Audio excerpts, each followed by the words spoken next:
శ్రీ వాడపల్లి దర్శనం ఏడేడు జన్మల పుణ్యఫలం. వాడపల్లి అన్నప్రసాదం ఉదయం సమయంలో పులిహోర ఇస్తున్నారు. చాలా రుచికరంగా ఉంటుంది. మధ్యాహ్నం అయితే పప్పు, పచ్చడి, కూర, సాంబార్, అన్నం ఎంతో రుచికరంగా భక్తులకైతే అందిస్తున్నారు. మజ్జిగ కూడా ఇస్తున్నారు.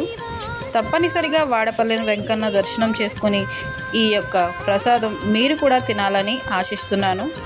స్వామివారి యొక్క అనుగ్రహం ఈ వీడియో చూసేవారికి అందరికీ కలగాలి.